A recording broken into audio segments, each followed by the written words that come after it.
നിങ്ങളുടെ favourite shows ഇനി ഒരിക്കലും മിസ്സാവില്ല. ഇപ്പോൾ C5 കാണും നിങ്ങളുടെ ഫേവറേറ്റ് ഷോസ് തികച്ചും സൗജന്യമായി. പറഞ്ഞ കാര്യങ്ങള് ഒരിക്കൽ കൂടി ഞാൻ ആവർത്തിക്കാം. എന്നെ ഇവിടെ നിർത്തിയ കുഞ്ഞിനെ നിങ്ങൾക്കും കാണാം. ഇല്ലെങ്കിൽ കുഞ്ഞുമായിട്ട് ഞാനങ്ങ് പോവും. നീ എന്ത് ധിക്കാരമാ ഞങ്ങളുടെ മുമ്പിൽ സംസാരിക്കാൻ നിനക്കറിയാമോ? ഞാൻ ചോദിച്ചത് എങ്ങനെ തെറ്റാവും? ഞാൻ പ്രസവിച്ച എന്റെ കുഞ്ഞിനെയല്ലേ ഞാൻ നിങ്ങളോട് ചോദിക്കുന്നത്. കാർത്തി മീനാക്ഷിയും ഭാര്യ ഭർത്താക്കന്മാരാ. അവർക്ക് ഇനിയും കുട്ടികളുണ്ടാവും. പിന്നെ എന്തിനാ എന്റെ കുഞ്ഞിനെ വേണോന്ന് ഇത്രയ്ക്ക് നിർബന്ധം പിടിക്കുന്നത്? മര്യാദക്ക് ഞങ്ങൾ പറയുന്നത് അനുസരിക്കുന്നതാ നിനക്ക് നല്ലത്. നിന്റെ ഒരാവശ്യം ഇനി ഞങ്ങൾ അംഗീകരിക്കില്ല. ഒരു പരിഗണനയും നിനക്കെന്നെ കിട്ടാനും പോകുന്നില്ല.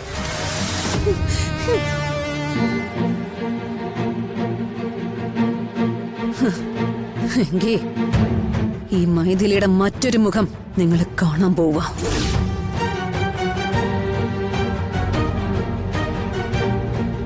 എന്നെ തോൽപ്പിക്കാനൊന്നും നിങ്ങളെ കൊണ്ട് പറ്റില്ല. ഞാൻ പേടിച്ച് വിറച്ചൊക്കെ നിങ്ങളുടെ മുമ്പിൽ നിന്നിട്ടുണ്ട്. അതൊക്കെ എന്റെ ഡ്രാമയാ.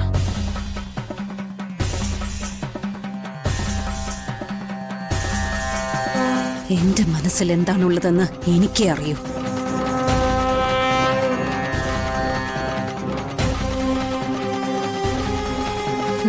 ഞാൻ പറഞ്ഞത് വളരെ ജനുവിനായ കാര്യമാണെന്ന് എനിക്കറിയായിരുന്നു. അതുകൊണ്ട് നീതി എന്റെ ഭാഗത്താണെന്നും വളരെ വ്യക്തമായിട്ട് എനിക്കറിയാം.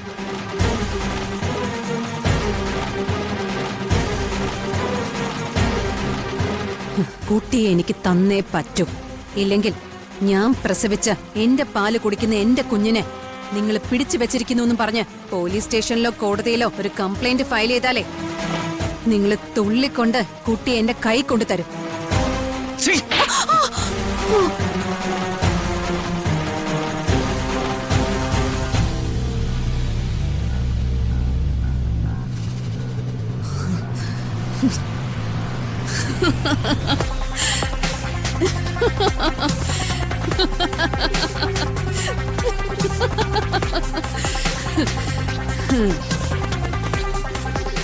നിങ്ങൾ എന്നെ എത്ര തല്ലിയാലും എന്നെ കൊന്നാലും എനിക്കൊന്നുമില്ല. എന്റെ വൈകമോളെ തരാതെ ഞാൻ ഈ ചെമ്പകമംഗലത്തിന്റെ പടി ഇറങ്ങില്ല.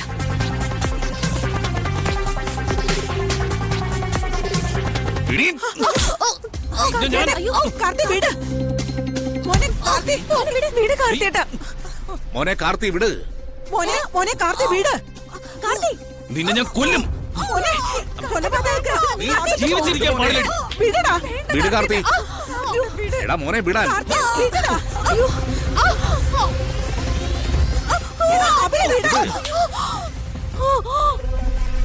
ഇത് ഞാൻ തന്നെ എടുത്തു വെച്ച മാറണോ? അത് ഞാൻ തന്നെ അങ്ങ് തീർത്തേക്കാം.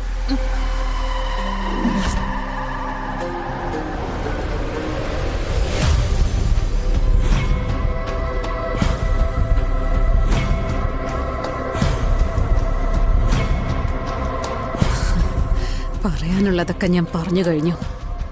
ഞാൻ ആരാണെന്ന് നിങ്ങളൊക്കെ അറിയാൻ പോകുന്നേ ഉള്ളൂ.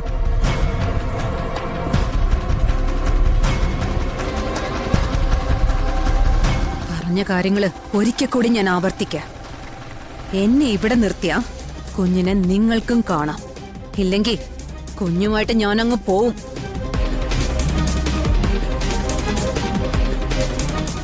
ആകാശം ഇടിഞ്ഞു വീണാലും ഈ മൈഥിലിയുടെ തീരുമാനത്തിന് ഒരു മാറ്റവും ഇല്ല.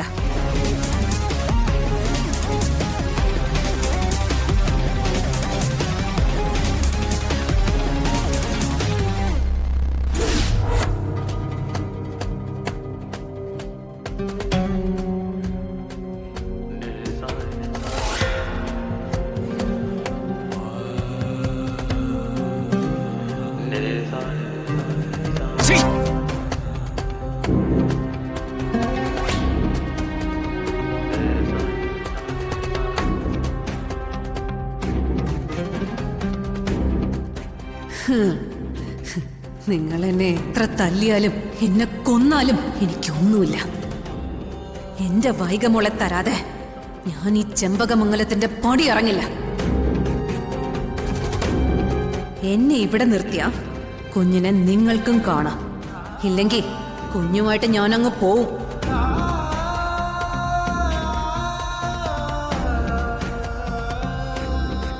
അവള് വീണ്ടും എന്നെ ചതിക്കാനാണല്ലേ ഇതിനകത്ത് കടന്നുകൂടിയത്.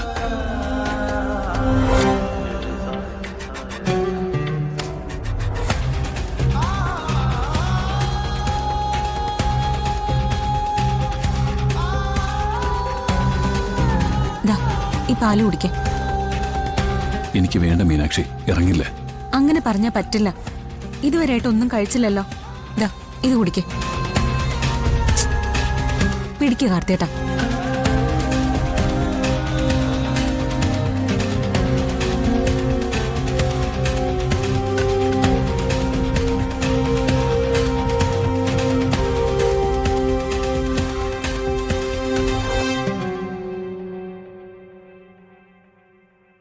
അവള് കരുതിക്കൂട്ടി ഇതിനകത്തേക്ക് വന്നു കയറിയെന്ന് ഞാൻ അറിഞ്ഞില്ല മീനാക്ഷി.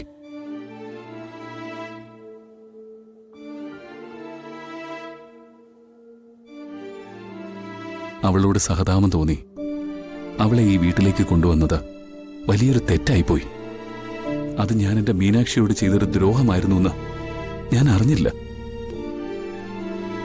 വിഷമിക്കാതെ കാർത്തിയേട്ടാ, എല്ലാ കാര്യത്തിനും എന്തെങ്കിലും സൊല്യൂഷൻസ് ഉണ്ടാവും. അവൾ ഇതിനകത്ത് വീണ്ടും കയറി പറ്റാൻ എന്തെല്ലാം ഡ്രാമകളാ കളിച്ചത്. അവളൊരു വിഷം ചീറ്റുന്ന പാമ്പാണെന്ന് ഇപ്പോഴാ എനിക്ക് മനസ്സിലായത്. കാർത്തിയേട്ടനിപ്പ അതൊന്നും ഓർക്കണ്ട. വെറുതെ മനസ്സ് വിഷമിപ്പിക്കരുത്. ഒന്നും ആലോചിക്കാതെ കുറച്ചു നേരം റെസ്റ്റ് എടുക്ക്.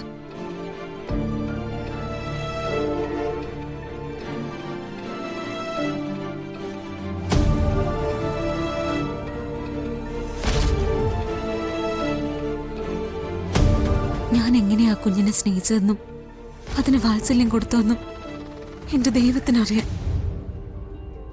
ദൈവം അതിനൊരു പരിഹാരം കാണും. ആ പരിഹാരം നമുക്ക് അനുകൂലമായിരിക്കും, ഉറപ്പാ. മീനാക്ഷി,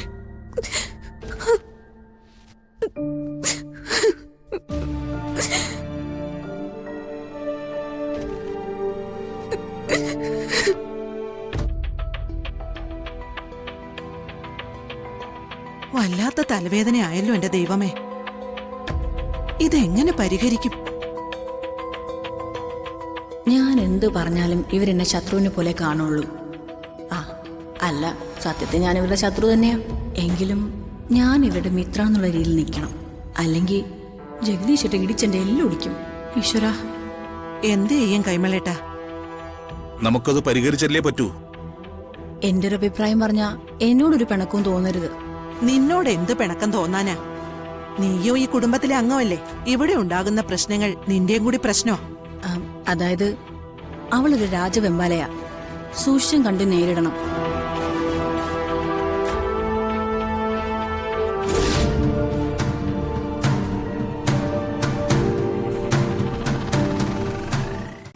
ഡൗൺലോഡ് ചെയ്യൂ C5 ആപ്പ്. കാണൂ എല്ലാ എപ്പിസോഡുകളും സൗജന്യമായി.